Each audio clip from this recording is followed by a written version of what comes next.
Don't do that, Tony. Good evening, everybody. This is Dr. Scott. We're here live in the Game Junction Podcast. We're so happy that you are here this evening. I wish I had a button so we could actually have some applause. Woo! Yeah, so anyway, here with us, we have Two-Ton Tony. Hey, say hello, Tony. What's up, guys? Welcome Shane's into the Game Junction Podcast.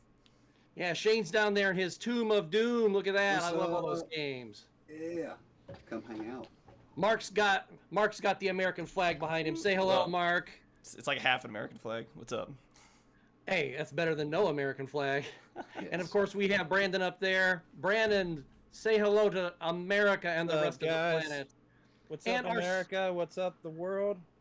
And of course, last but absolutely not least, our very, very special guest this week, all the way from the internet, it's Billtendo! Woo! Say hello, Bill. Yeah. Bill, I love your shirt, by the way. Glad to be here. We're not worthy. Oh, thank you. MTV's where it's Uh, at. this is my normal costume because I don't leave the house very much, so it's generally a nice hoodie and some shorts and some slides. That's it. And All about the comfy my clothes. wife bought this. I used to have Yeah. a really cool MTV remote control shirt back in the day, and of course then I grew a little too big for it, and now I should find someone to say, hey, can you reprint that for me, because it was just really cool. Yeah, it also kicked off Adam Sandler's career. That is true. Mm. See Yep. a BJ on MTV back in the day? No, they used to have this. They used to have this really strange, weird game show called Remote Control, and he came out and did all these characters and all these crazy things like that. That was even before he was on Saturday Night Live. It was Yep. pretty cool. Very cool. That was Adam Sandler's big break, was being the weirdo on remote control.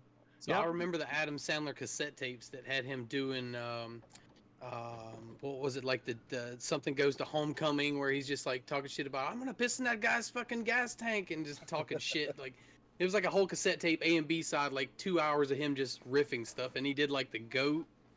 Yep, I think the goat character was one of his things. The nervous Southerner goes to this. The nervous Southerner goes to Yeah. that. Oh, The nervous Southerner sees Mel Gibson. The longest piss in the world. That was always one of the ones that I remembered. That's funny. Totally. So, a little bit of gaming news. I guess we could start off with some very interesting stuff. Just dropped like less than an hour ago, maybe 2 hours ago. The Silent Hill news, Silent Hill teaser news. Any speculations on what could possibly be going on with that? I've got an opinion. I I'm think they're doing theorizing a something VR remake. related. I'm theorizing a remake, maybe a remaster of 2. I'm theorizing okay. it might be a Silent Hill game. I don't know. I'm just guessing. I feel like they were getting like a VR I hope. game, possibly a remaster, remake, and my hope would be like a new entry in the series. But that's really pushing That would it be to good that. too. A new entry along the lines of PT. Yes, Yes, please, for please. the love of God. Yeah, we deserve Look, it. I know this is going to be very, very divisive. I already know it. I get it. My favorite Silent Hill game is actually 4, The Room. The Room is great. I love Yeah, The Room. Uh, Oh yeah, it's really good. I think with The Room, you either love it or you hate it. You know? I Yeah, noticed I can see that. For sure. But I'm I the like only 4 one. a lot. I'm the only one here who has never played a Silent Hill game. So, Shane. Sacrilege. well, I guess to me, Silent play Hill it. and Resident Evil are kind of like Coke and Pepsi. So I've always been a Resident Evil guy. So yeah, you're a I- Pepsi guy. We Yeah. get it. Pepsi guy, right? I'm a Pepsi guy. So Hey, Pepsi's better. I mean, to be fair, I'm a Pepsi guy. Ooh. Well, It's a it's choice of the new generation. it's number Wow. 2. Hold on, I don't think I can say. I live in Atlanta, bro. I live near Atlanta. I can't. Yeah, and if Pepsi was better when I go to a restaurant, they wouldn't ask me, is Pepsi okay? You know it's not okay, that's why you ask. I don't That's know. right. Well, I guess I'm we very, can. I'm very specific about it because Oh, that's so good. if I'm going to a drive-through, like especially if it's McDonald's, you know, I'll take Coke on tap from McDonald's anytime. Right. I'll take you know, if it's in a can, you know, or 2 liter, give me He's Pepsi. drinking a Pepsi. If I'm going to the theater and they've got Coke or Pepsi on tap, Oh. you know, I'm hoping they have Coke because I prefer cherry Coke over anything Pepsi then. But when it comes to what I have at home, give me Pepsi because for some reason, when they changed out of those glass bottles, it just doesn't taste the same to me. Yeah. So Pepsi next, anyone? Nah. Crystal Pepsi. Crystal No. Pepsi. Now that shit's Pepsi. legit. I think Dr. Pepper is like the unanimous 1 in the end. I hate Dr. Pepper. I love it. I hate People Dr. either love it Pepper. or they hate it. It's weird. Did you know he's not a real doctor? Mr. just Pepper. saying. I don't Did you believe- know Scott's not a real doctor? No, he is. I've heard. Oh, I've yeah. seen his Oh, PhD. Yeah. Personal Yeah, so- experience. so- I trust him. Sorry. So I'm actually kind of curious, Brandon. You said something about possibly like a VR release of a Silent Yeah. Hill game could be kind of what that teaser's about.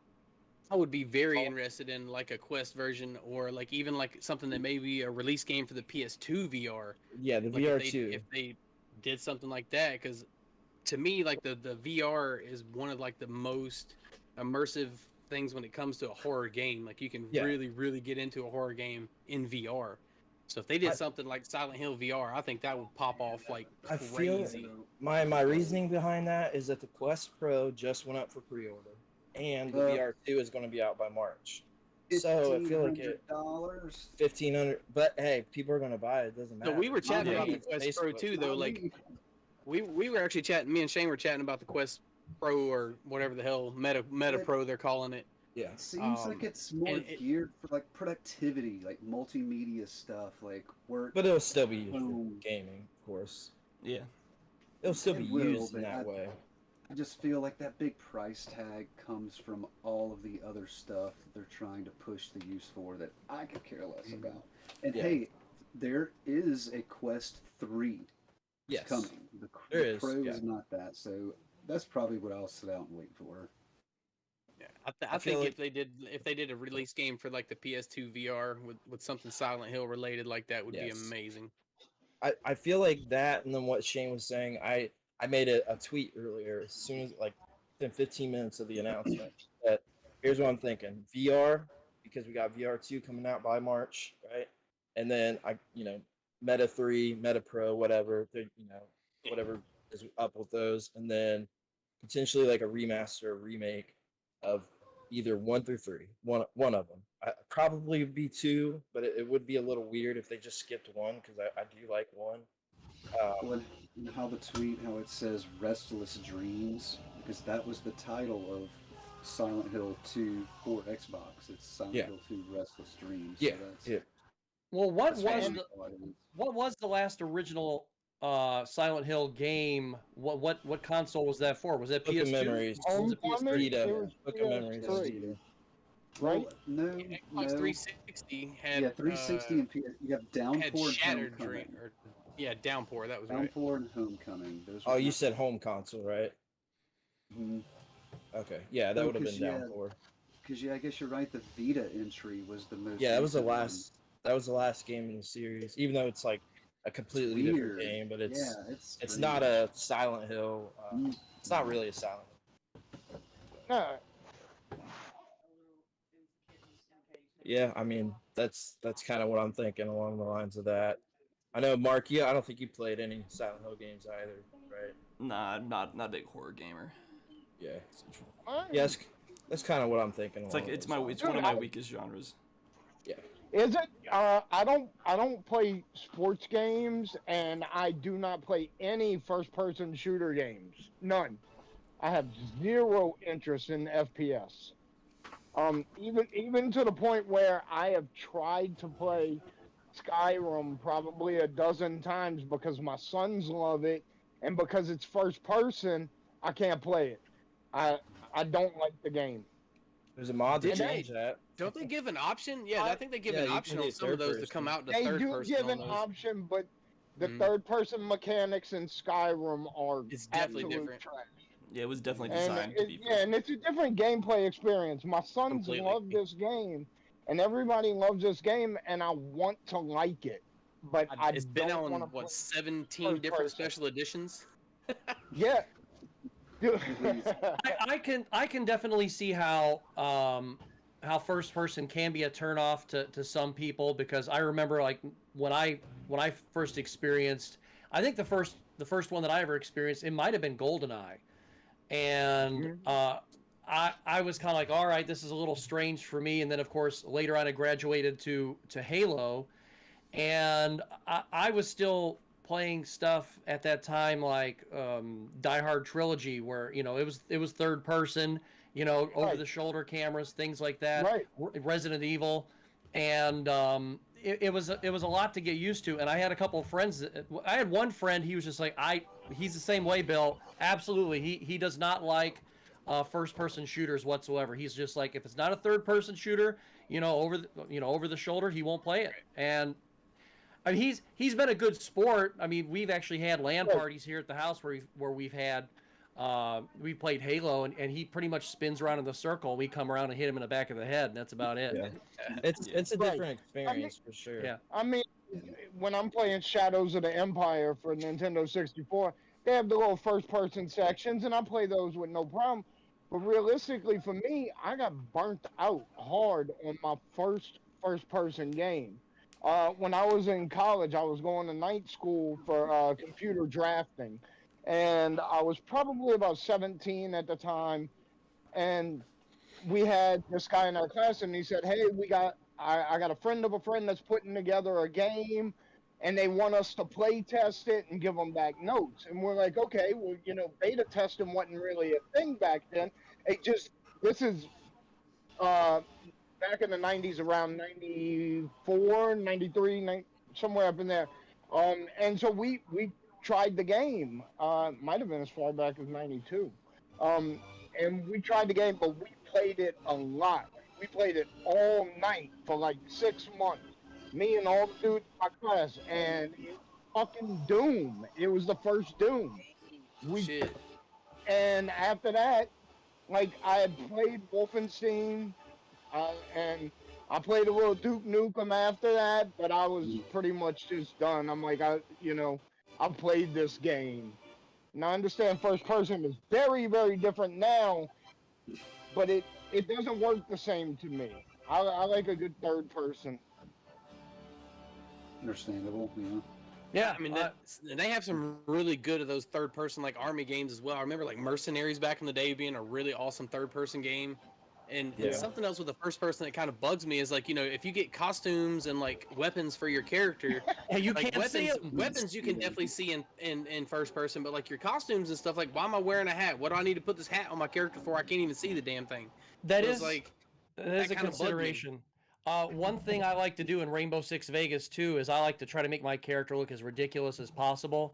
And if I'm in cover and you can see, if I can see myself like sitting there on the I mean, I look ridiculous, and I'll take snapshots. I'll be like, look how awesome I look.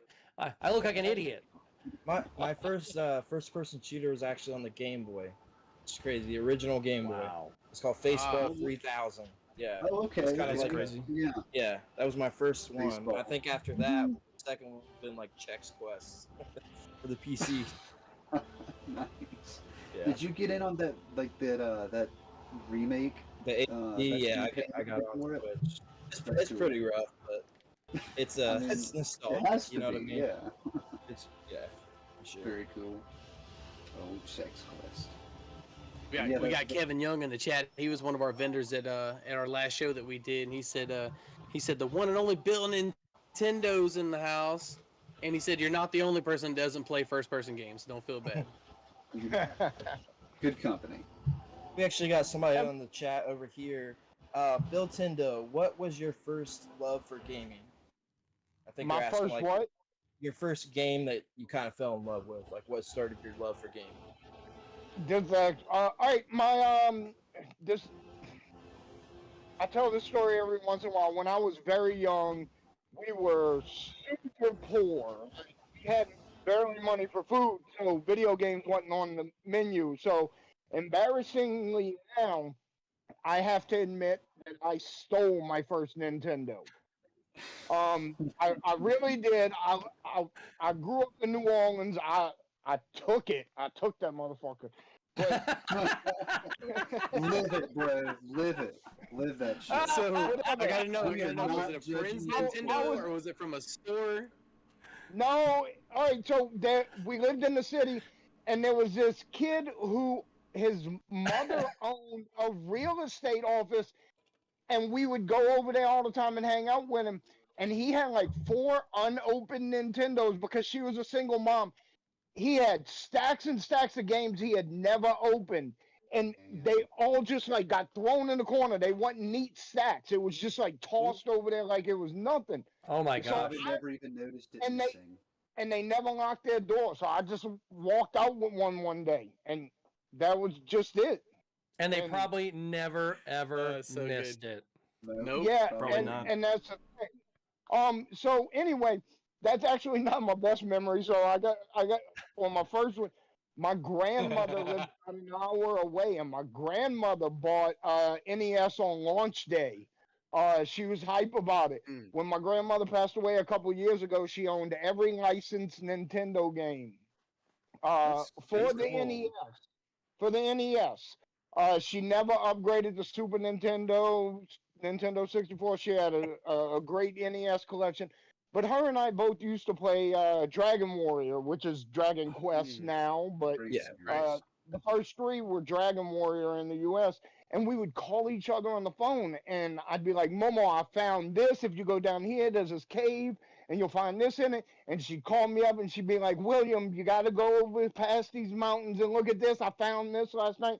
So, like, my Nice. best earliest memory of Love any game or anything like that is the time I spent with my grandma, like calling each other and telling each other secrets for Dragon Warrior 1. That is really cool. Nice. That's super awesome. cool, man. I love super that. cool. Grandma was the king of cool.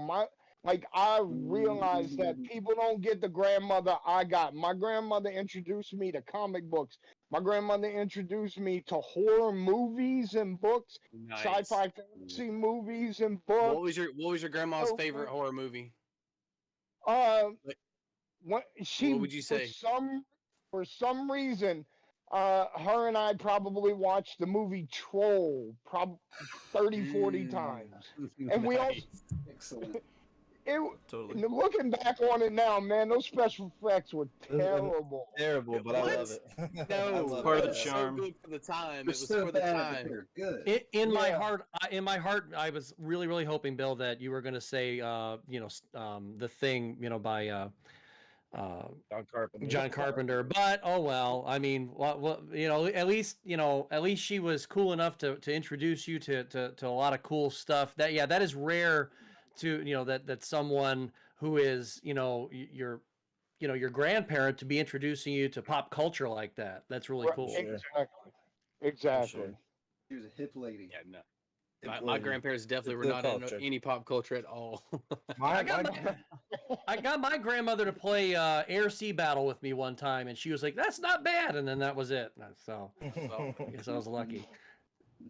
That's Yeah, no, awesome. mine was definitely from like my uncles. Like that's where I got my gaming introduction from. Was like my uncle Chris. Actually, I was like hanging out with him this weekend in Panama City when we were down there. He's the one that introduced me to Pitfall on Atari. Yeah. And funny enough, he just gave me a load of gaming shit to bring back with me off That's really vacation. So cool. it was like, I was like, this is cool. That's awesome. Friggin' 38 years later. Love it. Yeah, my grandma was my introduction to like some of the horror and stuff like that too, but it was a little bit different with the gaming and the fact that she's the one that got me to stuff, wasn't so much into it. She would play with me just to, not have me doing it by myself, like multiplayer stuff. But the horror, for some reason, she's the one that got me into all the Child's Play, Friday the 13th.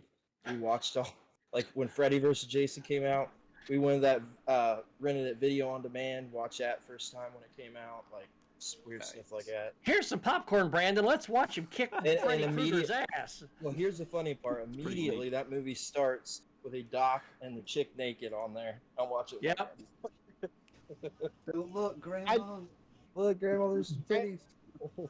Brandon, you totally just made me remember Another horror movie I used to watch with my grandmother all the time, and I don't know if you guys remember this, but it was like a mid-'80s movie called The Gate, about a boy yeah, that that found movie. ate to hell in his Great backyard, movie. and the kid was Steven Dorff, except we Yeah. didn't know who he was back then. Right. Mhm. Yep. That I love that was movie. him. That I think takes was me his back. first I haven't seen that appearance one. on film was in that movie. Yeah. think- That's a good one. Yeah, Nice. not a lot of people know about that movie. That's Yeah, a good one. I watched Yeah, it as a definitely kid. don't. The Gate 2 Now- was also pretty good, but I think the first Now- one was better. I'm gonna find it now. Find it and watch it. For sure. That's what we were trying to on do. Prime. Trying to talk about earlier, just different horror movies and stuff. Yeah, for sure. What else we got news-wise? Anything? So how about that? The Bayonetta chick from what was it? Bayonetta 2. Flipping her Helenia or shit about the whatever. $4,000 offer she got to do the next one. That was a You gotta weak be joking. offer. It's a lot of money. Yeah, she there's a whole video. She did like it was probably a good 2-minute rant about it. I did watch it. I kind of get her point. Like, I mean, the company made over she said $400 million off the game sales alone. You know, and she gets no royalties for that. She gets none of that. She said she went to school for like voice acting and all this stuff, and you know, basically she's upset that they offered her $4,000 to do the next. Well, next they're not installment. But they're not I've even got- paying her scale. Here's the thing. Right. I've got an Yeah, opinion that's the about this. problem. Yeah. I think that it's kind of messed up to offer such a low offer, but at the same time, Bayonetta is not like a Metal Gear Solid. It's a You lot gotta of have No, it's not- or a Master Chief from Halo. It's not the biggest franchise out there. It's pretty Right. pretty niche. Or a Mario, and it's not in that franchise really. I mean, it's grown up a lot. People are into it now, but it's still not one of those top tier franchises. I think that the offer is weak. I also think that her bashing the new voice actor was kind of ridiculous when they're in the same Yeah. field. Like, Just there kind was of no need for that. It also sours Like, either relations. take it or don't. Yeah, I mean, take it. Or don't. You have the contract. Is what you're offering. If you don't like it, walk. So And if she you, did, If you're gonna so- take the money and then complain about it later, I'm like, well, you chose to take this money. You kind of knew what And that you were was the probably offer, walking into. right. I'm like, you work in this industry. You should have an idea of where of what you're gonna make off certain projects and stuff like that. Yeah, well, you know, if people be are a gonna better work in this- negotiator. it's kind Or of get a like lawyer. don't ever count on what people promise you. Well, if we do this, then we're gonna do this. Man, you count on what they're gonna do at the time, and what they were doing at the time was offering her $4,000. Are you joking? I could afford to pay her more than $4,000. No, I think I'm the, gonna uh, do some voice acting for me. Like, Yeah. are you shitting me, Nintendo? I'm not saying she deserves $1 million. Yeah. You know, I don't care how much they made on it, but pay her a reasonable wage. Like, I'm gonna say for that specific role, my gut guess would be like $300,000-$400,000. You know, That's pay that's her, probably about right. probably. pay her fairly. And Brandon, to your point where you said it's not Metal Gear Solid, you know what? At one point, Metal Gear Solid wasn't Metal Gear Solid. Solid. Yeah, this is true. I mean, yeah, They for were sure. probably paying more then for those voice actors. Yeah, I mean, it Remember, is. it's not Bayonetta. Nintendo. It's Platinum Games doing this. Now I'm Nintendo wondering. wouldn't I'm offer a wondering also. You know, $4,000 offer. is it the difference between like a male voice actor versus a female voice actor? Are they still trying to play that fucking role in those development studios where like if it was a male voice actor doing the exact same stuff, would he get paid the same amount? Would they just offer don't him know $4 with grand? that. There's just I Or, don't you I know, can't no way to answer because know I don't that. have I've not done any research. I don't have any of the information to see. Well, how that and shit even works. then, even if you did the research, there's nothing out there saying, yeah, they're sexist. Nobody's going to say that. No, and when it comes, obviously. well, Bill hit it on the head. You know, when it comes to voiceovers and stuff, I mean, I've done plenty of research myself, and it depends upon the voiceover work you're doing. But the kind that she's doing, $4,000 is not. That is nowhere near what they should be paying her, especially since this She is probably paid Bayonetta that much going to school 3. alone. Yeah, not Bayonetta 2 or Bayonetta 1. This is Bayonetta 3. And if they're, this is the third one in the franchise. And even if they want to continue with her, you don't insult somebody like that and go, Yeah. well, screw you. If you don't want the $4,000, then, we'll just go get somebody else because they're going to do that anyway. So if they want to get somebody new for every single game, that's what they're going to have. They're going to have a new actress for every single game because it appears Platinum Games doesn't want to pony up a few bucks.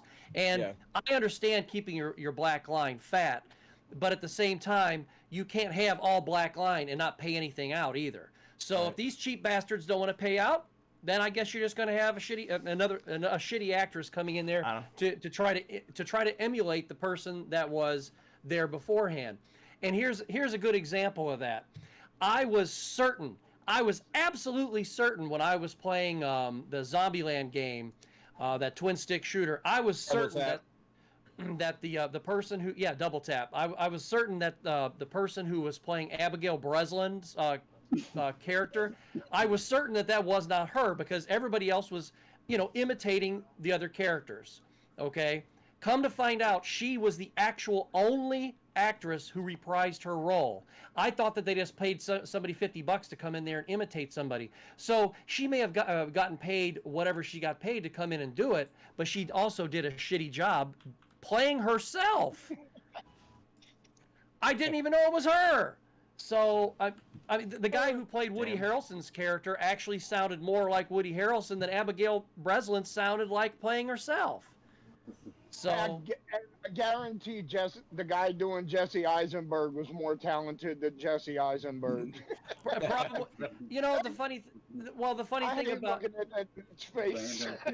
the funny thing about that is when I did my review for that, my wife, I was goofing around with it and I had fun doing all the characters and my wife comes in and she goes, "Oh my God, you actually sound like Jesse Eisenberg," and that was the only one I sounded like. Funny. I was like, well, yeah, it's kind of easy to to emulate a dry sense of humor. Yeah, a wimpy, squirrely guy, So my Woody Harrelson wasn't too bad either. But my Abigail Breslin together, it'd be like I would never watch that. So what else we got? So we got Final Fantasy VII, The First Soldier. Did anybody play that on mobile? Big Final Fantasy fan myself, but I definitely did not play that at all. Did not play it. You lost You lost me at mobile. Either.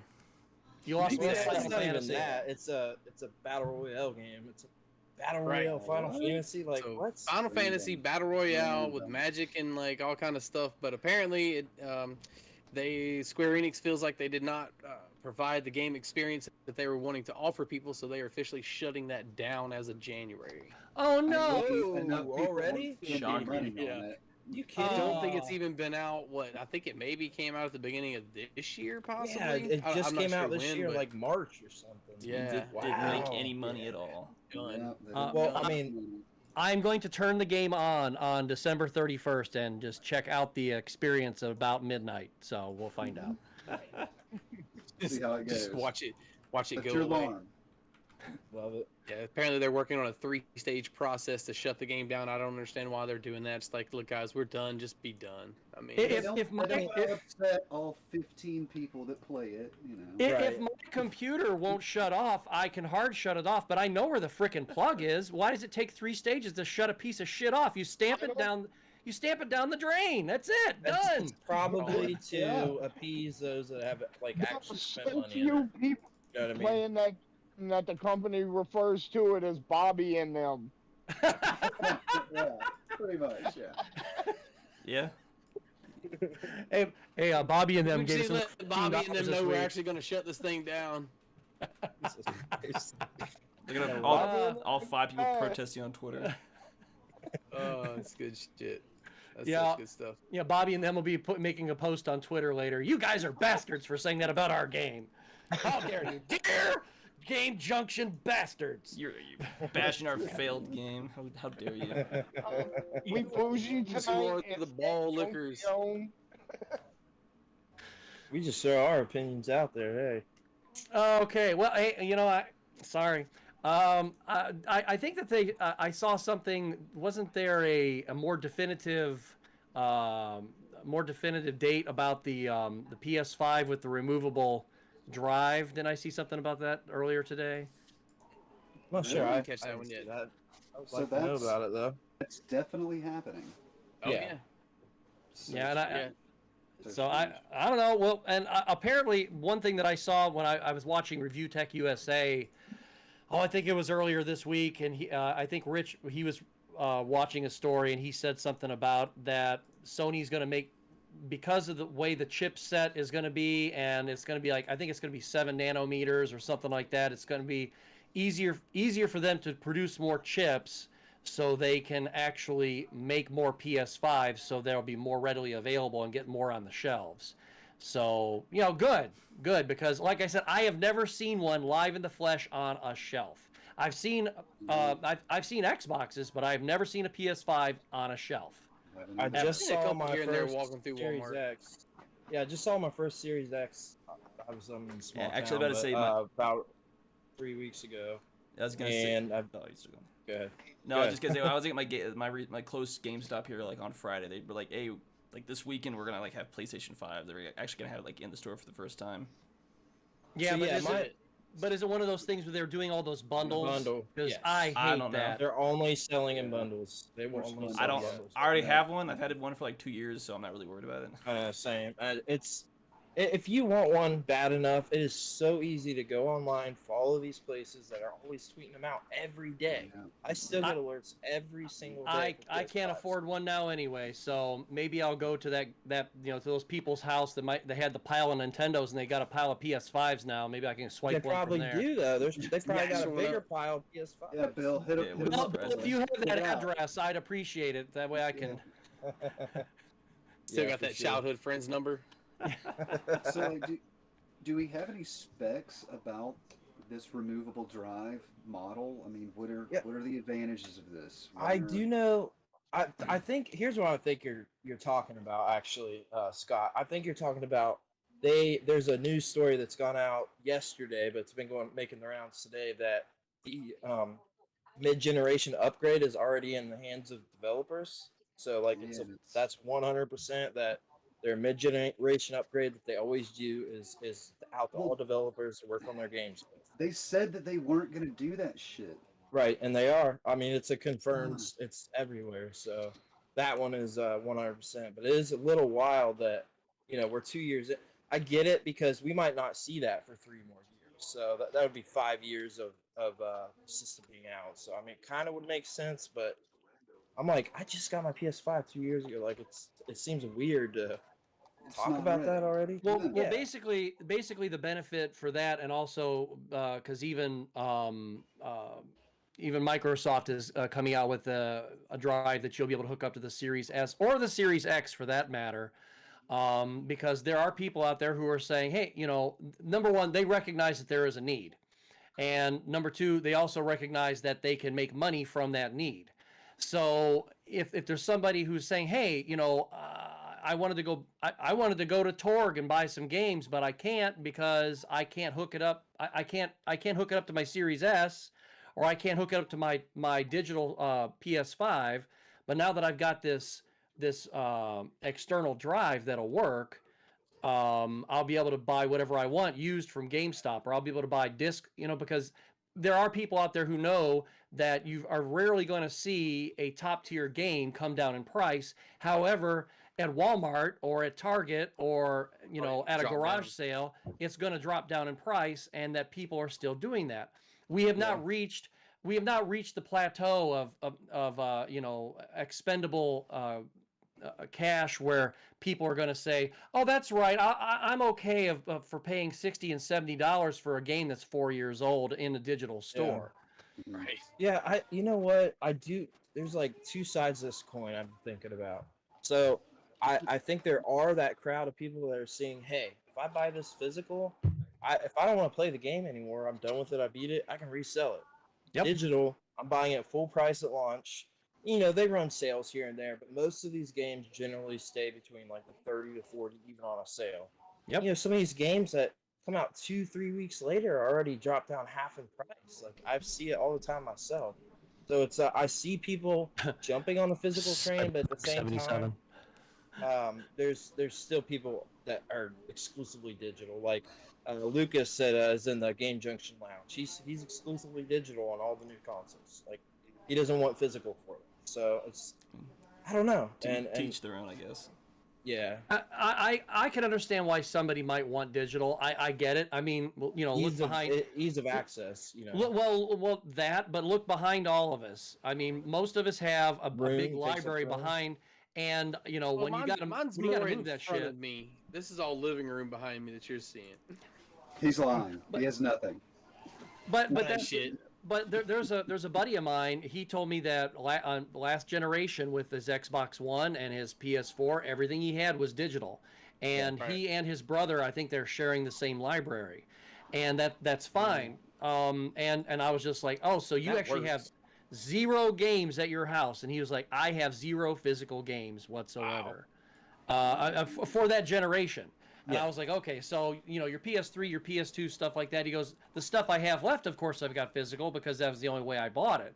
He goes, but now everything is digital. And he and his brother, like say, for example, if the new Silent Hill came out tomorrow, you know, he'd buy it. And then the next game that they want to buy, his brother buys. So they just take turns buying it. I was like, all right. And I admire Terry's idea about it. However, it's not for me. Yeah, How it's old are they? not for me either. How Twin old are sons they? that are 23 that do the same thing. They Well, share an account for Xbox. Yeah. Yeah. I mean, I feel like it's here's a the thing. generational thing. A lot of it.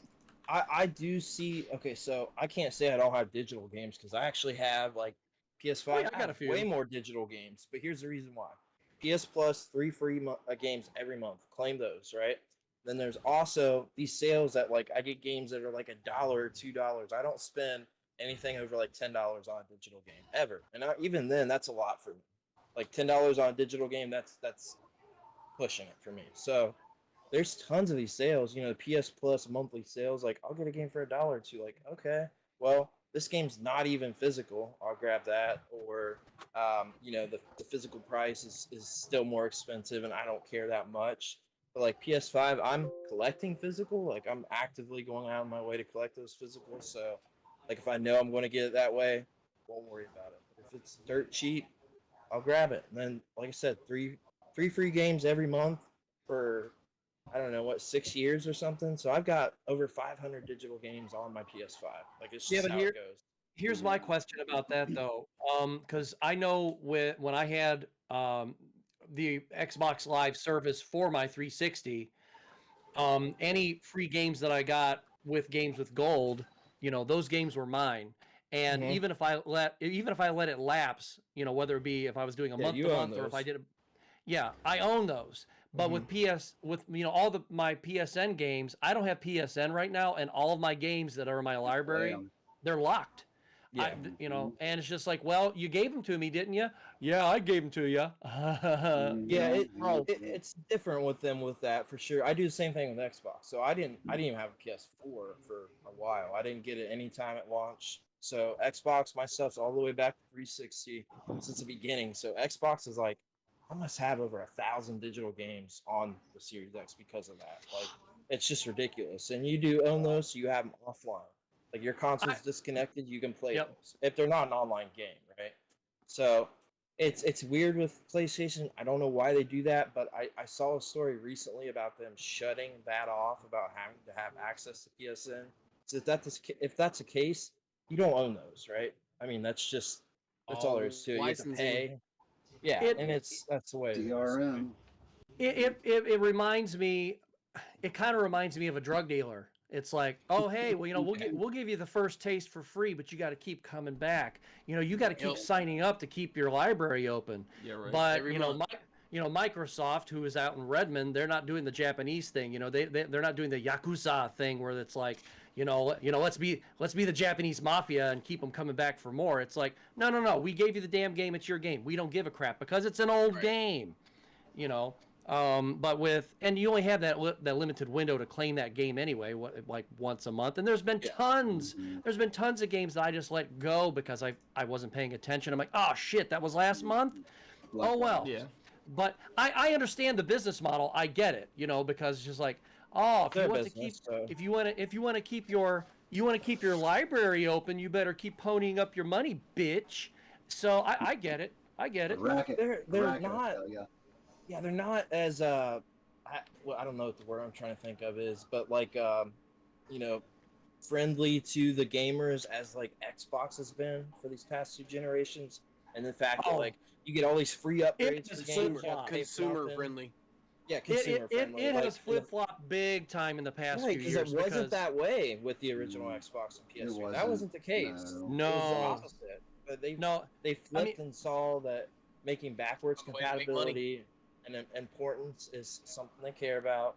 Granted, they stopped doing That's the why service. I feel like that's another reason I feel like all the retro shit from back in the day is still, to me, is going to hold up beyond anything digital that they're going to come out with. Like all your physical copies of your old Nintendo games, 64 games, you know, PlayStation games, anything that doesn't going to disc rot, obviously. But like, I think those are always still going to hold that value and increase in value just because of that, you know, just because you can actually take that shit, pop it in, play it whenever you want, instead of having to have the license to play it. Well, look how consumer friendly Sony was, especially like with PS2 and PS3. You were able to hook any damn mouse, any damn keyboard you wanted. Yep. You know, but you know, along comes Microsoft, and they're like, no, you have to have the Microsoft this and the Microsoft that, and if it doesn't have a Microsoft seal of approval and a little kiss from Microsoft, Bill Gates' mom, F you. And that's basically how it was. Now they've completely flip-flopped. Yes, 100%. I was going to say, they've completely. Look at Sony is the only major brand out there that was not participating in sharing with each other. Microsoft and Nintendo to where platform play. Off platform. Yep. And Sony was like, no, we're not fucking do that. We're not doing that. We're not doing it until they got enough pressure. And they're like, I guess we'll do that, but it's going to cost you. Yep. Yeah, I mean, Fortnite, look, we have Fortnite was that breaker, and I hate to say it as much as it is, but when Fortnite was at its peak, when Fortnite was doing his thing, that's what actually made Sony flip that switch to make that cross-platform capable on there. But that's like one of the very few things, you know. I mean, sure? Microsoft, they got games on the Switch. You know, it may have been Rocket League, but I'm pretty sure I heard that it was actually the Fortnite. He was joking. But you know, I will say this though, Mark from Classic. Can't joke about Rocket League with Mark over here. He's a professional. He is a professional. Close. Just obsessed with a game I hate. Only 1,000 hours in the game. A game I hate. I know. Mark from Classic Game Room, he said this here about 5 years ago before he signed off for good from Classic Game Room, and he used to say this before, and it was true. You know, back when we had, you know, the consoles like the NES and that generation, and the Super NES and the Genesis, the systems were very different. You might have a similar game like, say, The Lion King or Aladdin on both systems, and they're not exactly the same, but they both had their own libraries. They both had their own personality, that kind of a thing. And different developers would develop for both platforms, or sometimes exclusively for one or the other. Games. They were different versions. Now you have exclusives, and then everything else is just all over. You know, it doesn't matter which system you've got. That's how come I was really never that much of in a hurry to grab a PS5, because all the exclusives I wanted to play were on the Xbox anyway. You know, you're not going to see any more Nathan Drake games, so I didn't care about that. I didn't give two shits about Gran Turismo because I can play Forza. So there was nothing. Yeah, I think Forza to me is a way better game. Yeah, it is now. It is now for Gran Turismo. That was so. It was kind of like, you know, would I still like to have a PS5 so I can play all my PS4 games and some of the new exclusives that will be coming out? Sure, but am I in a rush to get it? Even if I had $500 to go grab one? Nope, don't give a damn. Just don't care, because it's the same no matter what. Oh, hey, I've got Skyrim on the GameCon. I don't. Well, here's the thing with like the PS5 and Series X is that they're essentially, you know, PCs in a console form factor. Yeah, they are. They're not like at this point. You know, after N64, I'd beg to say that maybe one update and you'll be able to have Windows on that shit. Yeah, I mean that's what they are. They're PCs in a pre-built shell essentially that have their, you know, exclusive libraries, whatever. But that's really what they are at this point. Switch is the only one that I feel like, you know, is making a huge difference with their library. Even, you know, being, you know, 5 years older than both of the new consoles. I just For wish sure. that in the library or on the store for the Switch, I wish they had a little checkbox so you can turn off all the 99-cent shovelware, so you don't even have to see that shit. God, So it's that'd such be fine. garbage. That The just eShop is bunch so of Good bad. there. stuff. That's the good Yeah, I stuff. buy a lot of that stupid shit too. They used to do there's something where some they'd like decent penny stuff them in there. out. They'd like They leave it on mark there them for to a branding. penny. Exactly. When they were a penny, dude, I have so many trash games on the Brandon or and the them. Is that how Switch come digitally. your Switch is so heavy? Because you kept putting the pennies inside of it, and you're just like, why is this thing so noisy?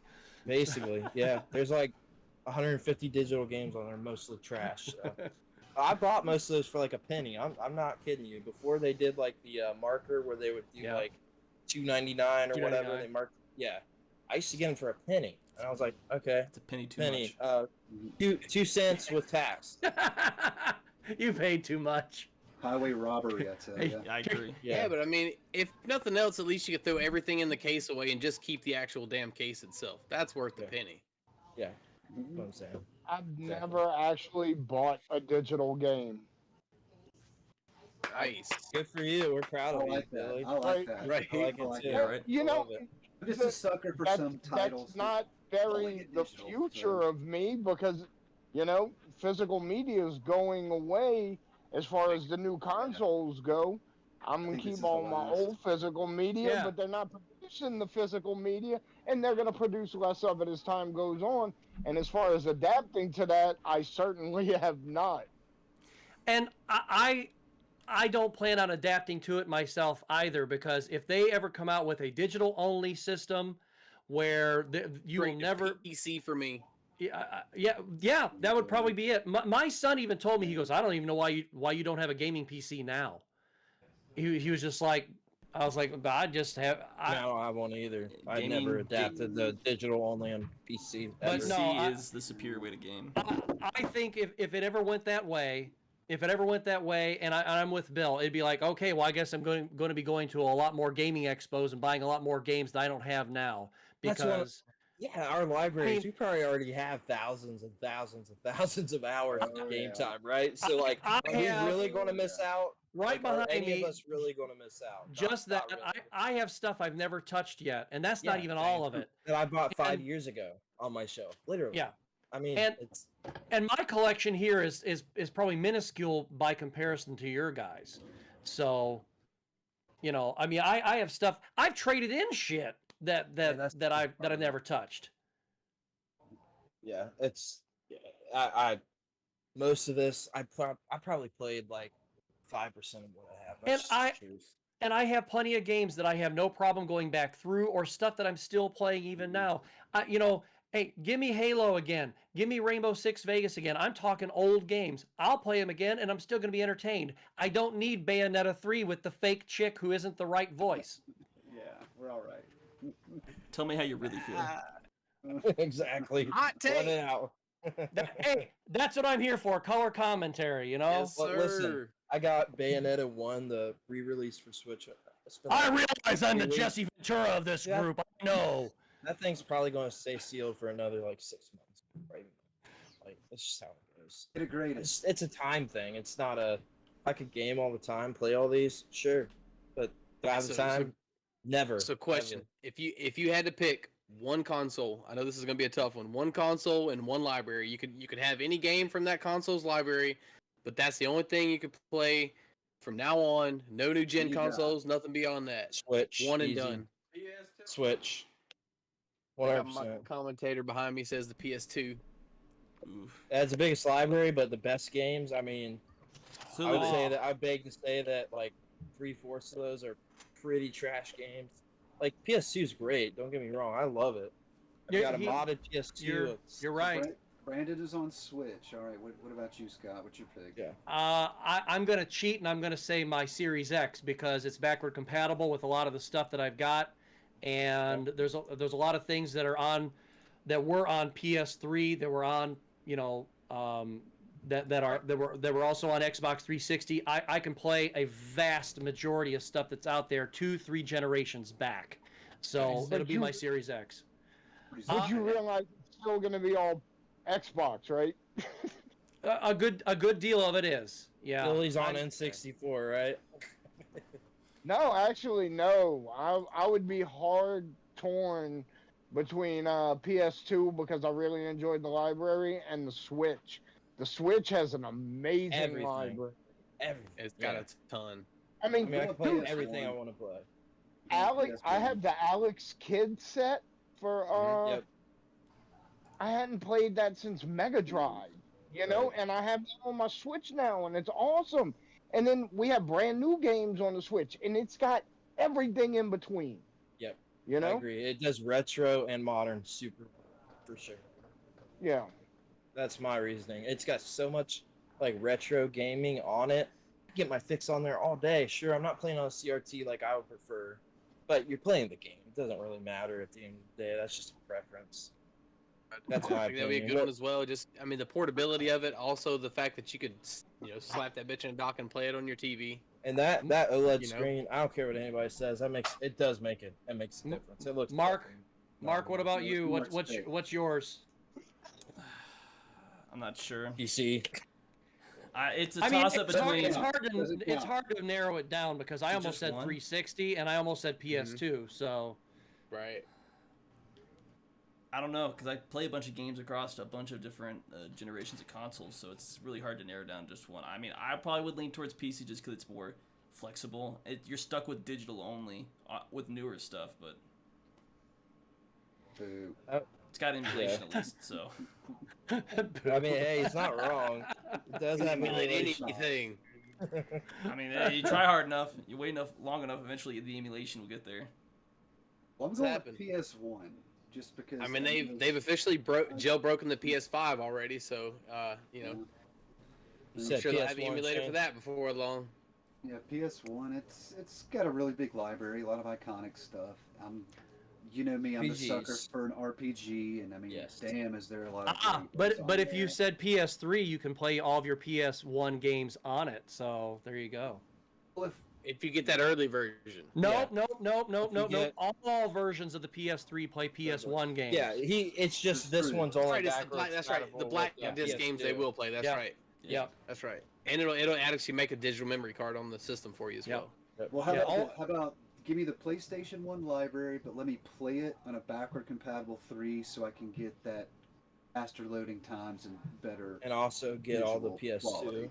You got the right. Yeah, all the extra Yeah, content. yeah, might as well. Might as well. There you go. All 5 There you go. good PS1 I'm games. looking out for you. You know, you're on that desert island. The professor is out of coconuts. Gilligan's looking really, really hungry. You know, you got to have a PS3. It'll This work. might be a It'll weird work. one, but I was going to say my second choice is the DS. And it's kind of why, because what It's Shane got a said. really good The library. RPG library on that, I mean, It's just in incredible. general, It's the incredible. RPG library on that system. I love the PS1, but I beg to differ. It's got way more. Yeah, it does. Yeah. I think it It's does got have like more on DS. 90% of the Pokemon games, essentially. So, Yeah, Bill, I mean, do you prefer like an RPG style? I know you said you didn't like first-person shooters. Do you like RPGs, or are you more like just a third-person, like open world kind of game?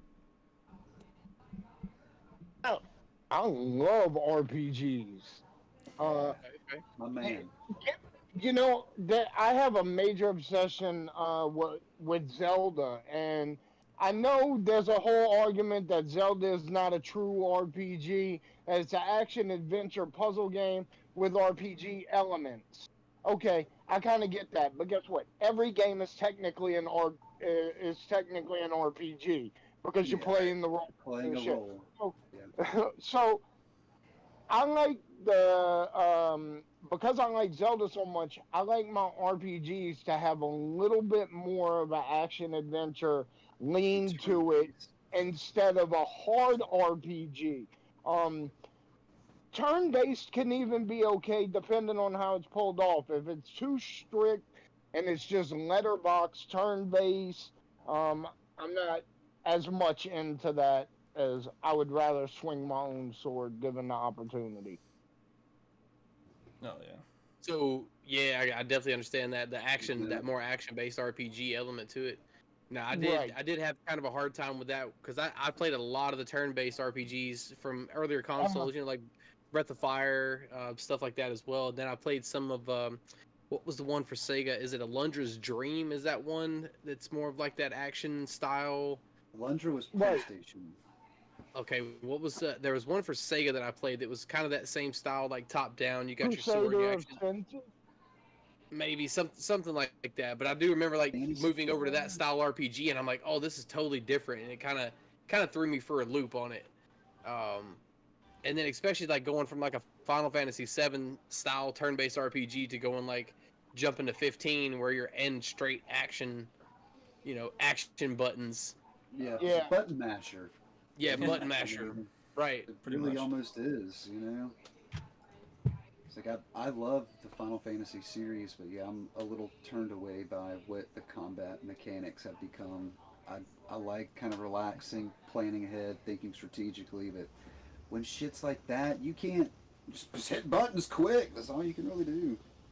Well, I mean, they did kind of They help you dialed it out with back the Final with Fantasy 7. VII remake. Yeah, the Final Mhm. Fantasy VII remake, they kind of dialed it back a little bit to where you could do a little bit more of the old school style, but it wasn't straight turn based for that version of it. No. Like It I was didn't. under the assumption you were going to have like a straight turn base and then a Mhm. straight Me like too. action style, and Yeah. it wasn't the case. But I still enjoyed that. I enjoyed it. I did it right for me. Like at this point in my life, the turn-based RPGs take so much time, and I love them. I mean, I'm still turn-based over like action RPG, but just right now, action RPGs work better for me. Like you just don't have to have the time commitment. Like you might have It keeps your attention more, I guess. a 20-minute one fight of a turn-based RPG. You know, you're fighting a boss. 20, 30 minutes, no problem on the PS1. Any of those games, like Minimum. yeah, you just don't. I just don't have that kind of time. You're So not young, not a kid. You don't have 3 months of nothing in the summer to do anymore. I wish, man. Those were the One day- days. Oh yeah. When See- we all retire, we can be in retirement homes with our libraries. With That's what we always say. Right. That'll be the best Yes. because every time you play a game, it'll be the first time you play it. Like, oh, this is amazing. You won't remember. Yeah. When the PS9 is out and we're just like, I'm gonna play my NES, hit some of the Yeah, RPGs right. I never played. See, whenever, and you know, I'm not into turn-based RPGs at all, but when you see that look on my face when you're talking about turn-based RPGs, here's what's going through my head. Yeah, I remember that one issue of the Sports Illustrated swimsuit issue with Kathy Ireland from 1987. Yeah. Yeah. Okay. Oh, you were talking to me. You jerk. I wonder what she looks like now. He's drifting. Actually, not too bad. Not too bad. Not so bad. Yeah, I was about to say. I saw her on Twitter the other day. Not bad. Yeah. Yeah, and she's still I married to did- the same guy. Yeah. Nice. Yeah. On Instagram, I shot a DM at I know I'm married. My wife knows I did this to Nelly Furtado. I was just, Oh shit. Nice. I'm like, I'm gonna message Nelly Furtado, and she's Nice. like, oh, and I'm like, yeah. And then I was complaining like a week later. I'm like, she didn't even answer me. I sent her a DM and said, hey, Ma, what'd it do? And nothing. How rude. It's I funny. can't believe that. There was this one time, right? I was this was just like probably 4 or 5 months ago. You know, like the AI art, like AI art. You know what I'm talking about, where people are making like those images. So yeah. Discord has, I think it's called Journey. So I made this Yeah. one, right? Intentionally to send to this band I like, right? It's Cannibal Corpse. I said, let's make it out. I typed in their name, came up with their name on the album art, all this brutal ass shit, sent it to them. Didn't even read it. I was pretty disappointed. Wait. Come on, George. Read it. Pretty brutal, and it could have worked for an album cover, so they're missing out. Oh. Every time I hear someone say Cannibal Corpse, my mind immediately goes to Ace Ventura: Pet Detective. Yes. Yes, Oh, that I was love great. it, dude. Yeah. I love it so much. Classic. Back And when then I found this out this afternoon, Brandon. I mean, I've already got my tickets to Torg. I'm already coming. I don't have. I can't change my plans now. I couldn't anyway. Yeah. But on November 5th in Detroit, I'm just so disappointed that King Diamond and Merciful Fate's going to be there know. with Yep, with I wanted to Creator, get and I was like, tickets for it. I no. wanted to get tickets for it. Yep. The My last buddy asked concert me to I go. saw, the last concert I actually saw was King Diamond in Detroit, and that was right before the pandemic. This is And- probably the last show they'll ever play here in the States, rolling with that kind of lineup. yeah. Yeah, And I can't wait for that new album to come out. I you know, and then- Super and of bummer course- about that. And then King Diamond's new album, he's been working on that, and that's a double album as well. I can't wait for that to come out. But just to tell you guys this, did I tell you my King Diamond poster story? Did I ever tell you guys that? I don't think so. Okay, so when my son and I, when Cameron and I went to Detroit to see King Diamond, we were, I think it was the Fillmore or something like that, and we were up there, and before we went into to the concert, we went over to the bar, and I just got a Coke or whatever, and got him something, and I saw up on the pillar here they had this poster, and it was for King Diamond's Black Horseman beer. It was a lager or something, and it has the picture from Abigail on it, with the coach and the horses and all that, the Black Horseman, and I'm like, oh, that's so cool. And I'm like, you guys have that here? They go, yeah, we have it. I'm like, okay. And I'm not a big beer guy anyway, so I wasn't even going to try it. So I get back home, and I get into the office, and this is when I was working in Toledo. And my buddy Eric, I was telling him about it and stuff, and he goes, and he's really big into posters and stuff. And I know this is just a promotional poster, but he was just like, and he does all these like really crazy, outlandish, like, concert posters and stuff that just go for a lot of money and stuff. And he's really into, he's got a really cool collection, buys and sells, does waffles, all kinds of stuff. So he starts poking around in some, online and stuff, and he ends up contacting the company, I forget the name of it right now, the company that makes that beer. And he's like, I'll just give him I'll contact them real quick and see if they've got any of those lying around. I'm like, yeah, okay, whatever. So about 2 months later, he comes into the office, and he's carrying a little tube about this long. And I'm like, and he goes, hey, I got something for you. I go, okay.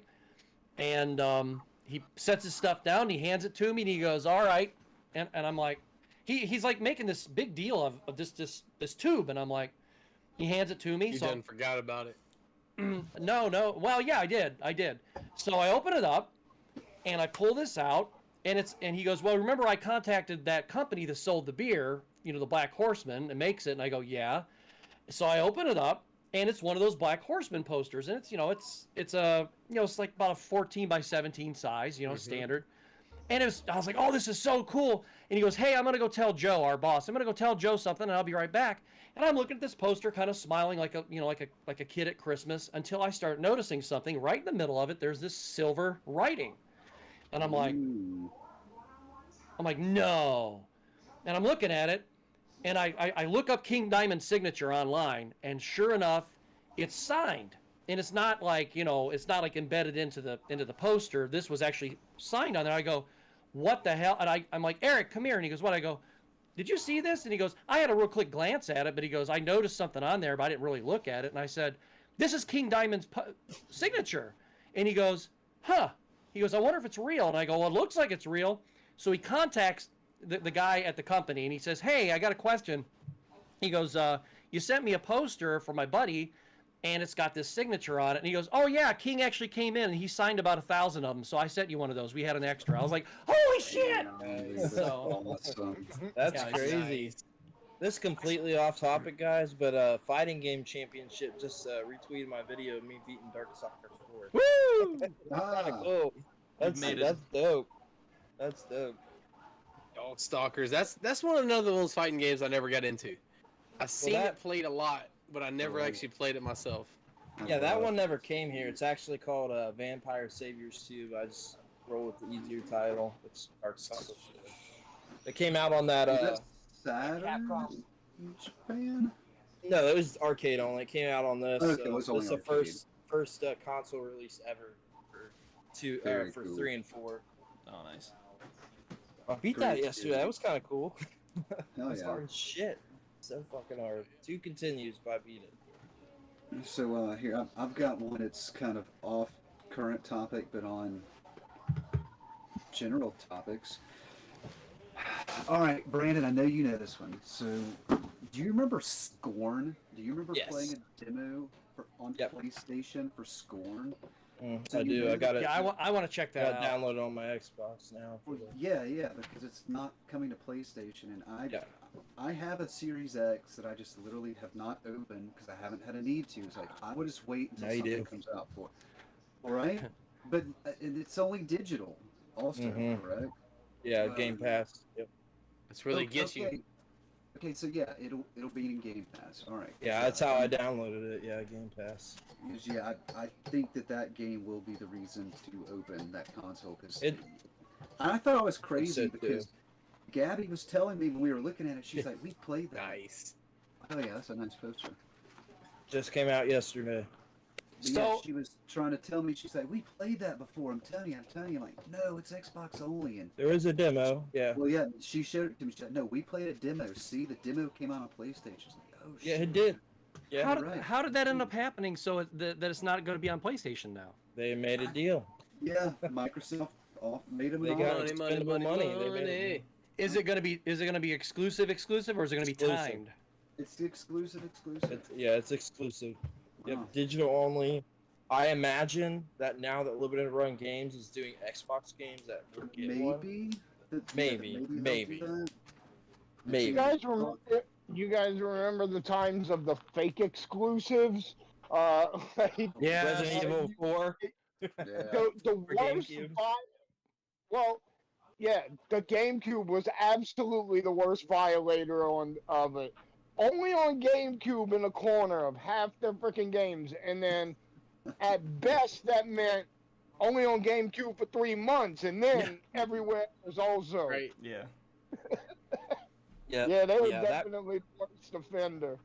That Resident Evil 4, it probably went on PS2, what, like 6 months later? So, or yeah, I think something? it was like about 6 months. Yeah, I was 6 certain- months. 6 it went months, on yeah. PS2, and then it went on everything. I mean, you got Resident Evil 4, you have a PS5. I got it on Wii after that.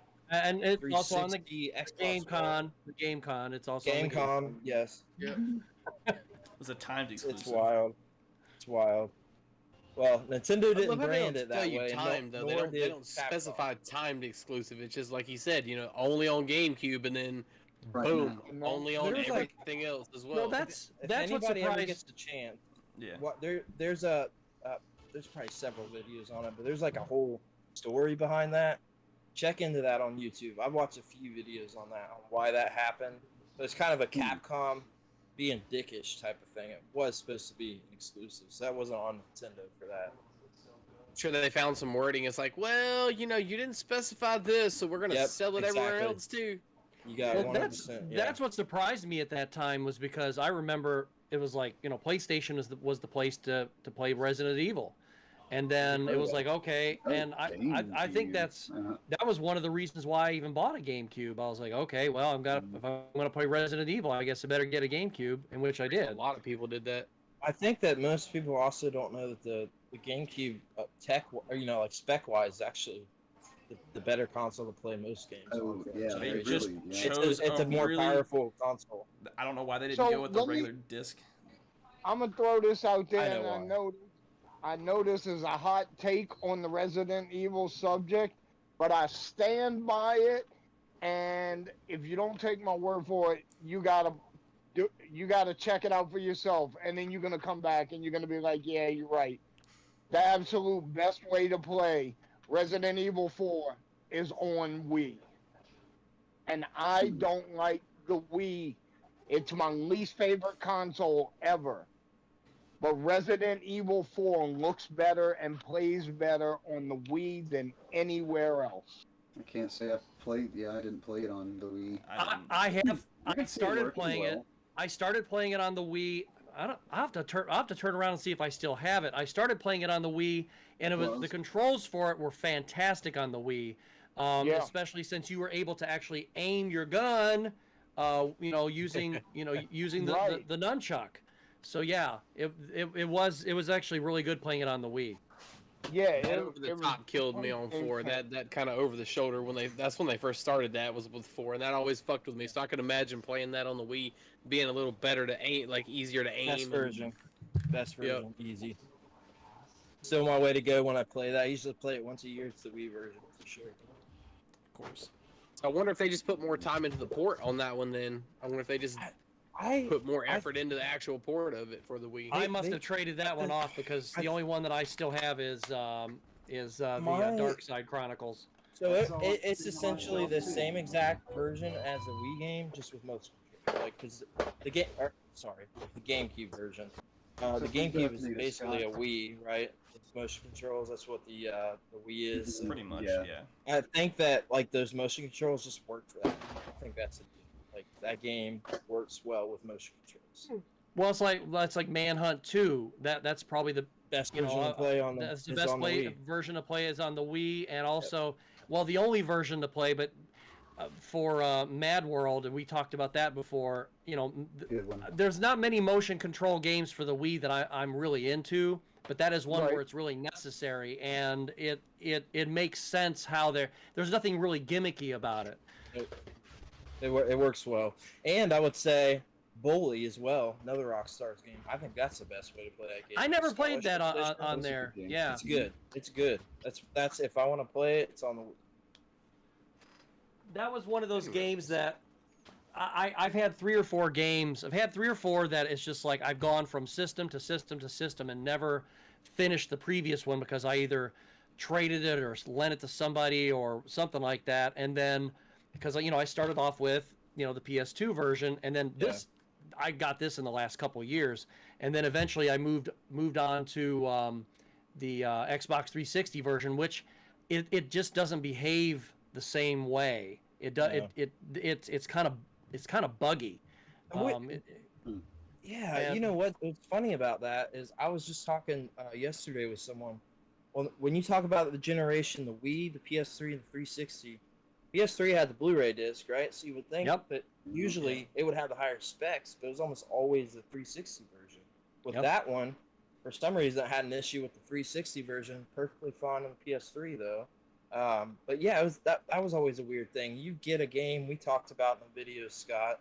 That had like 3-4 discs for the 360 version, be a single disc for the PS3, Those right? PS3.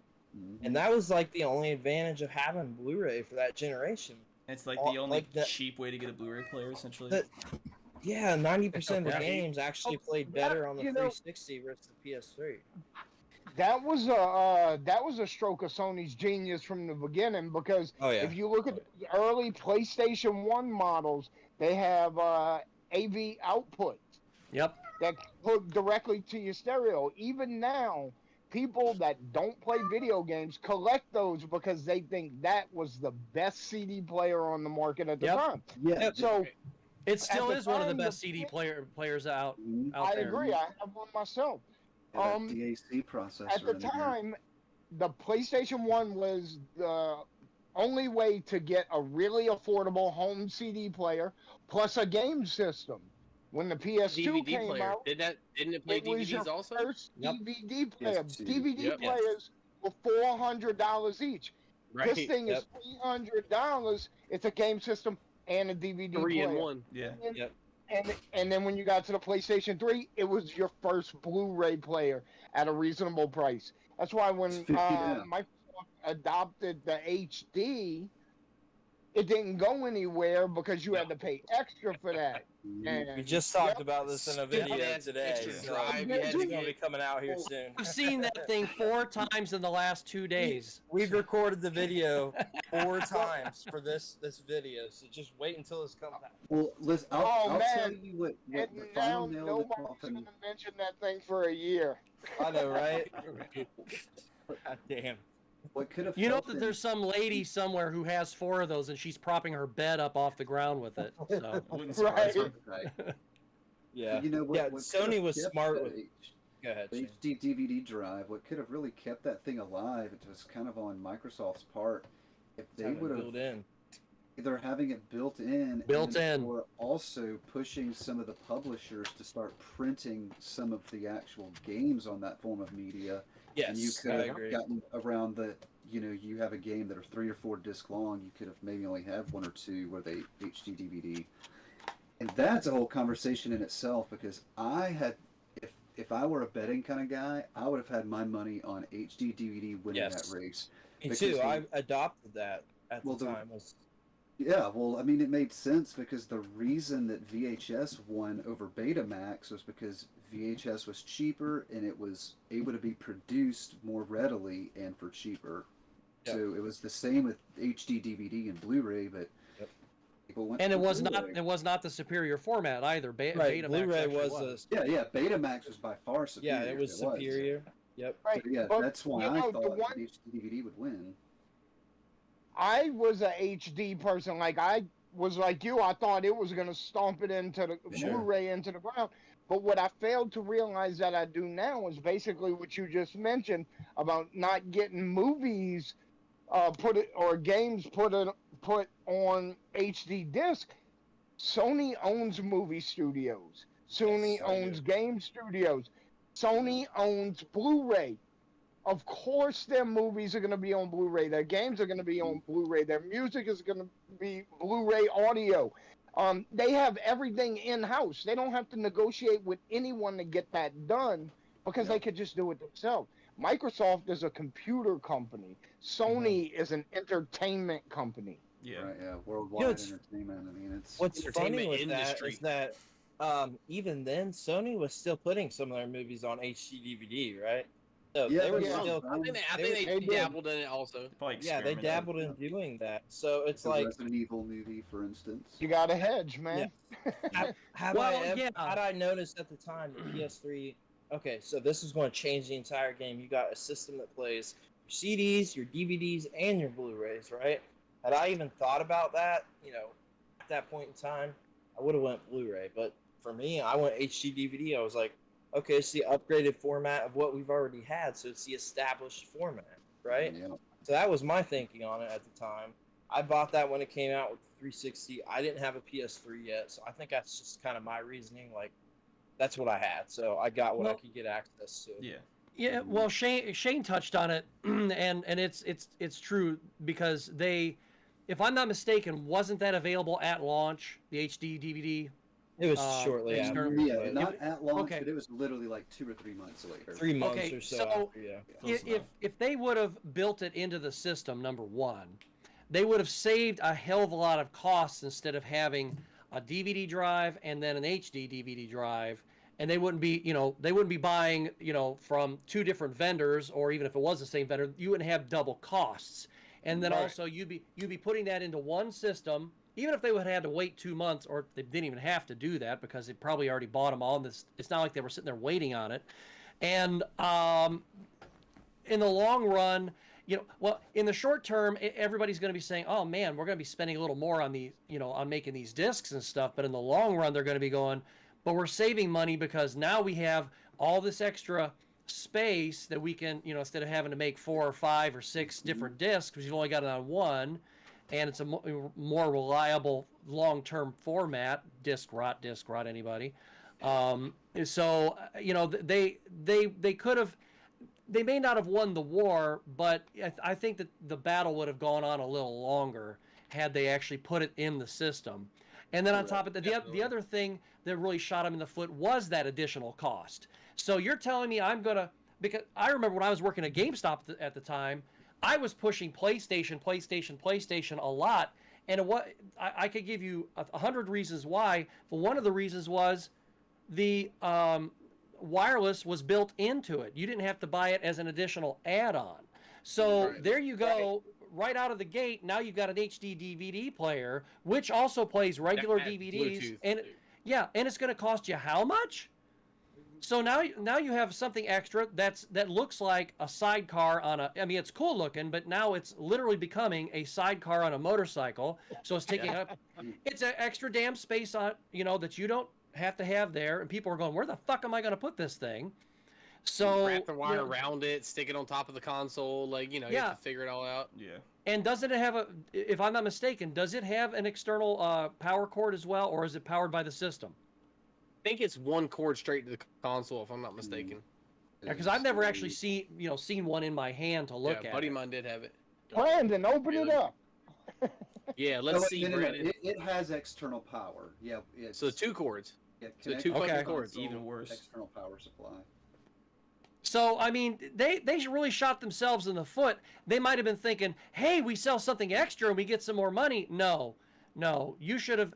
It would have been better off if they, at the very beginning, if they would have said, "Okay, we're going to build the wireless in. We're going to go ahead and put that in as well." And that's how come people at the time were going, how much for a PlayStation 3? And people were booing. You know, when the $700. Yeah. But everything else was a la carte with the original Xbox, including getting it to work. Yeah. To purchase that separately. Yeah. Well, you pretty much ended up doing that. Yeah. So I just saw your cat. What's your cat's name? Catty McCatface. I love it. Very fitting. Very fitting. It's pretty good. No, that's I let the internet name my cat. Ooh, that could be a mistake. Yeah, so obviously the cat's name is Catty McCatface, and then we have. She's not supposed to be down here. I guess my wife left the door open, but we have another cat named Katniss Everpaw, and Nice. we have two dogs, Chewbacca and Lucille Bluth. I was apparently muted, guys, so I apologize about that last 1 minute. Lucille Bluth, like from Arrested Development. Yes, That's yes, awesome. exactly. And we call her Lucy. Love it. Nice. Yes. Oh, dude, all right, so check this out. My granddaughter calls me Pop Pop and calls my wife Gangy because of Arrested Development. Because of that, that's awesome. Gangy. Brings that that child naming meme to my mind. So That's good stuff. yeah, it's pretty good. So I did have I had a question about your page there, Bill. I heard I was watching your last video you popped up on YouTube. Was a couple days ago, and you'd mentioned about the Nintendo 64 page that you run on there. Yeah. What So, about it? How long you been running that page, and what you got going on with it? It's on Facebook. It's N64 Players and Collectors. It's a N64 group.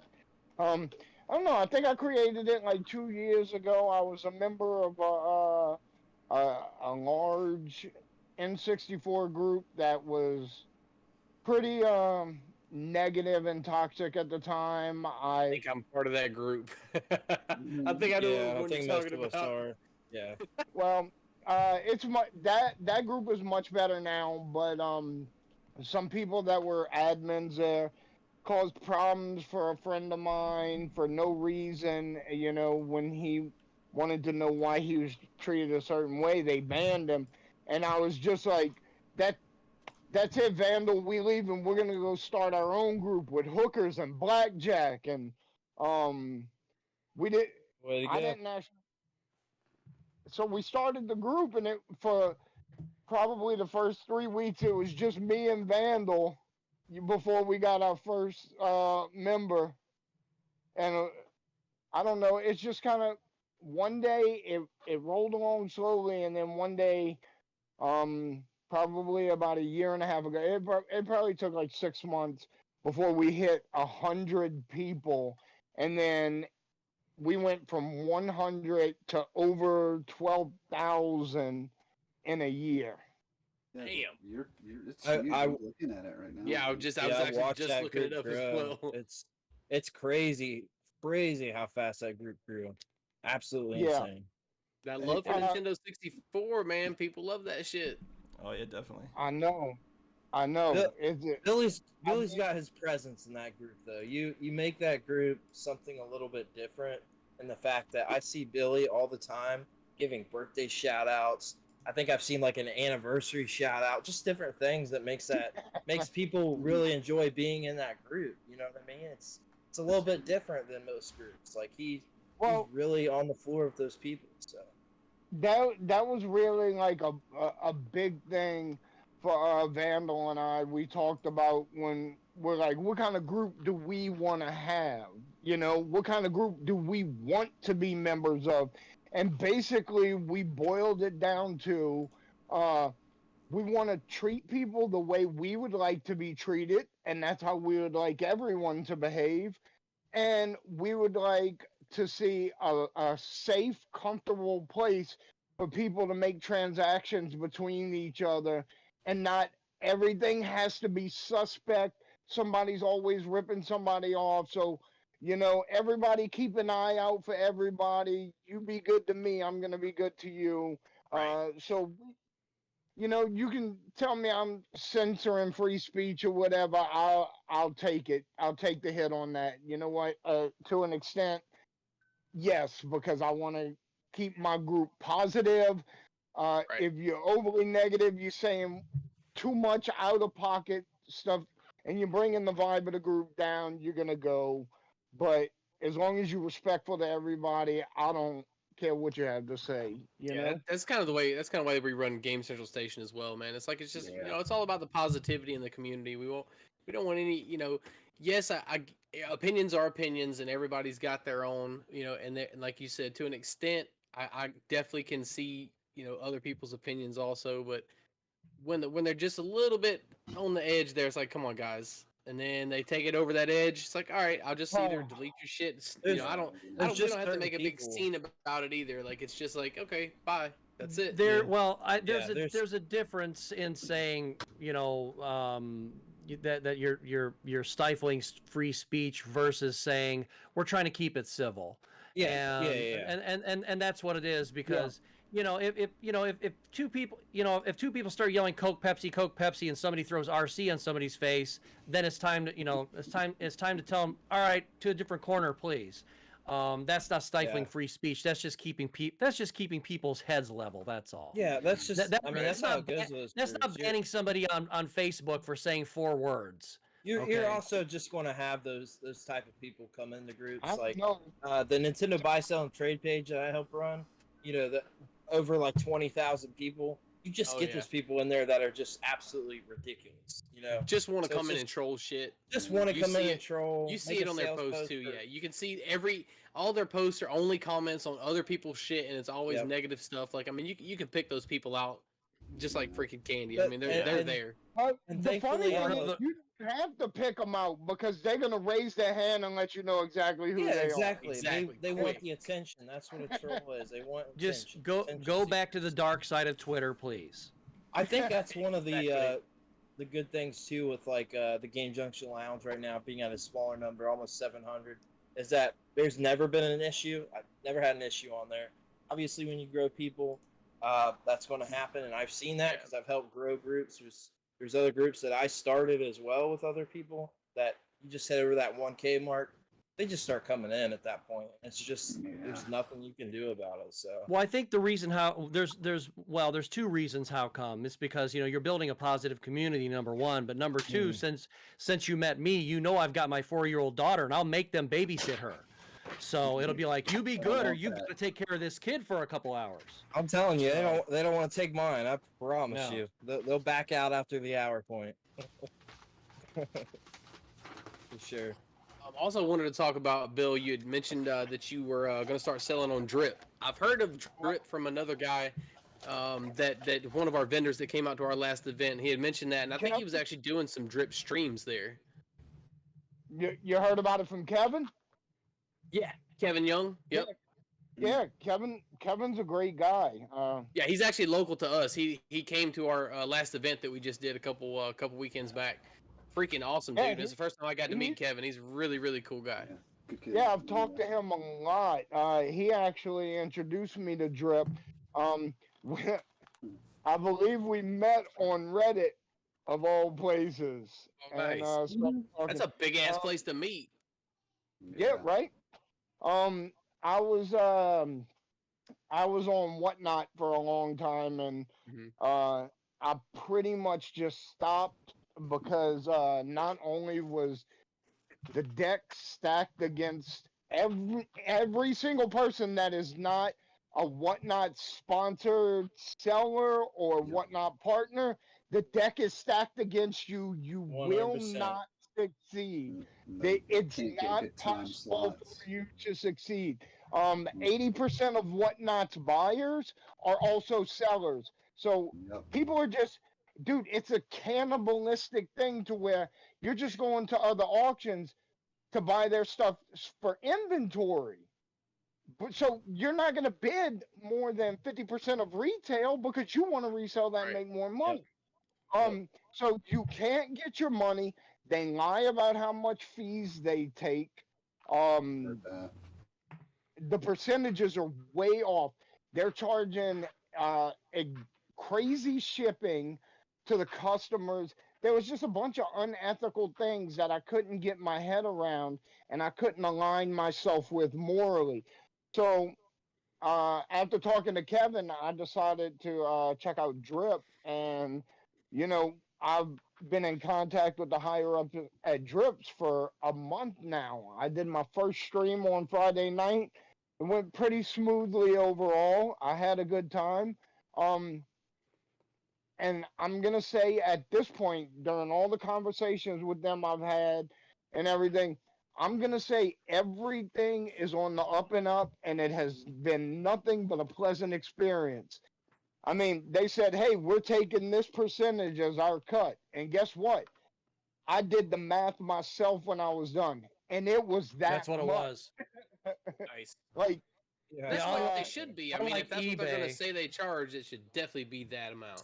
I will say that Yeah. obviously me and Billy have talked about this like numerous times. I can't tell you how many times, but Whatnot started as what could have been a platform that really succeeded. I mean, I just saw the other day a Spotify ad. They've got their YouTube ads. They have TV ads now in certain places. Like, it could have been something that was really targeted at the sellers and buyers in a way that is different from any other selling platform. Because Billy, you can contest that we were pretty excited about Whatnot for quite a while. Like, we're excited. This is a different type of I know a selling lot platform. of people that like, were as well. Yeah, I know a lot of we people.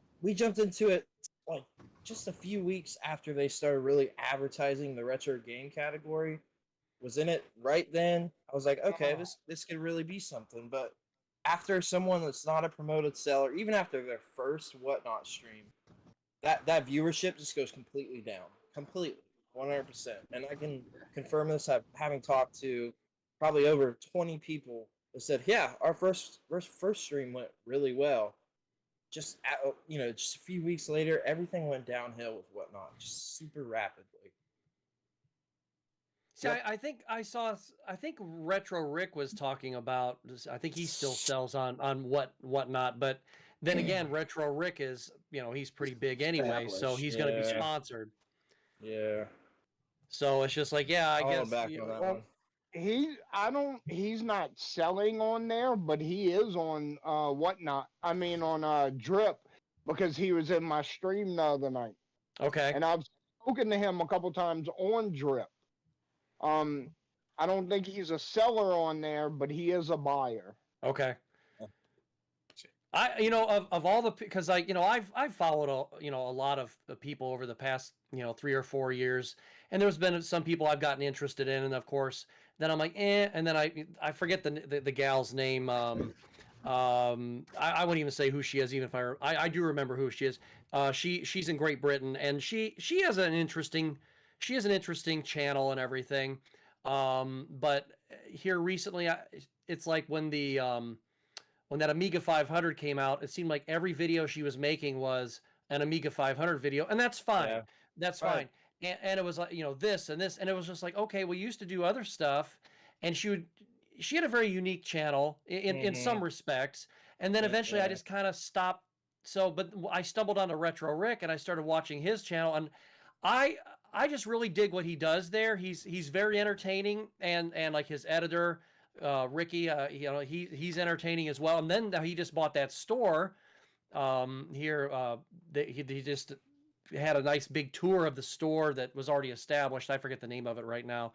And this is like, I was like, oh, well, where's this at? I wonder where. Was it Alabama or something like that? I'm like, well, I guess I won't be going there anytime soon. That's close by. I can go check that out. Oh, that place is just amazing. The day trip. Yeah. When you have an opportunity to check out, his video that came out about a week or two ago of like when he actually had the keys and went in and just shows you a great big tour of this place.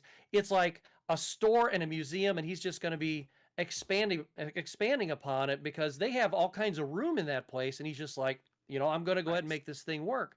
And I love when he goes to flea markets and finds all kinds of cool stuff. And I'm like, Nah, I can honestly say too, in Alabama, there are some freaking amazing flea markets, man. I was just at one yesterday on our way home from Panama City Beach. We come through Alabama. I think it was around like Eufaula area.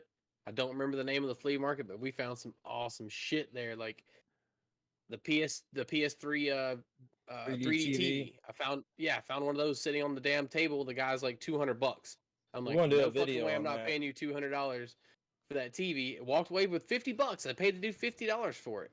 Well, and that's how it should be. It's like crazy. In bumfucked Alabama, you stop at this random flea market, boom, there's a PS3 3D TV there.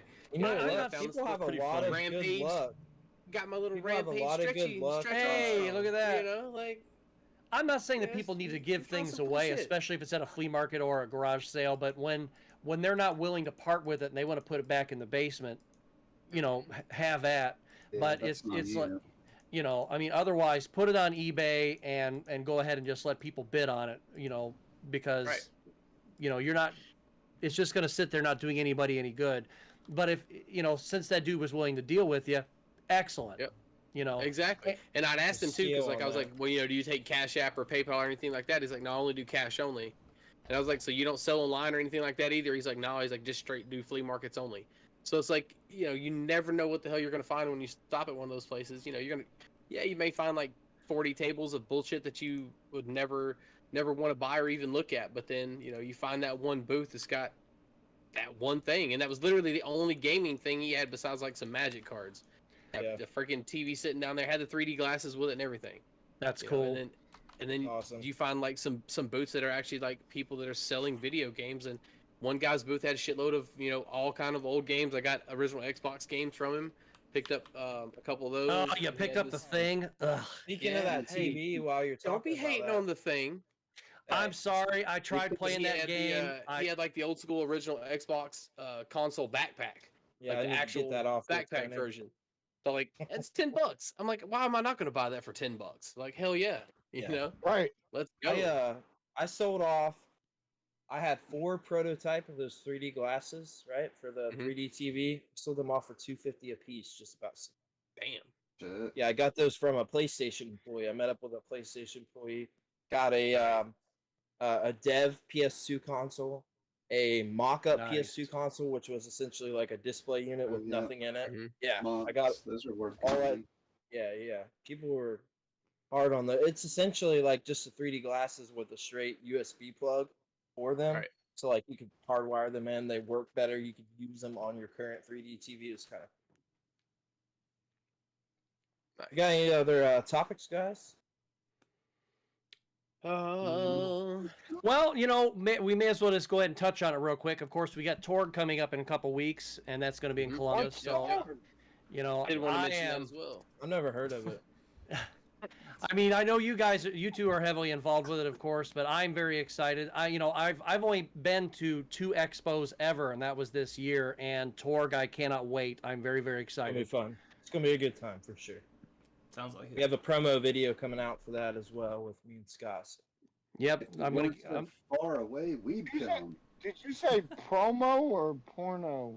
Why not both? It's going to be featured on the porno homepage and on the OnlyFans. Yeah. I mean, I'm good either way. Just I need to know how to dress. You can join in, man. For sure. 3 ways work well on there. So I got black tie or birthday suit attire. I've actually got a. I know we're way down here in the south, but I've kind of got an attachment to your con up there. So I did a mystery trade with your boy Mike. As a while back, I've been sitting on the package for a while, so I figured maybe we can open it here on the podcast tonight. Open up your package. Open up your package. Let's see. Traded him a copy of a game I picked up down here at another one of our cons that we have. It was James Pond 2 for Sega Genesis. Okay, I remember when he picked that up. Yep, so I traded him that one. I told him just send me something random he thought would be, you know, in that same realm. Haven't opened the package yet. When did this happen? Because I've heard nothing about it. It's been 6 months, I guess. I was going to say, I remember. Yeah, it's been a hot minute. Yeah, I hope this isn't like the last package you opened and it was like rice-a-roni and a bar of soap. I mean, that was terrible. No, so I did actually, Scott. I figured it out on that one. That was actually a fair trade because he gave me $55 cash, and then that trade on top of it.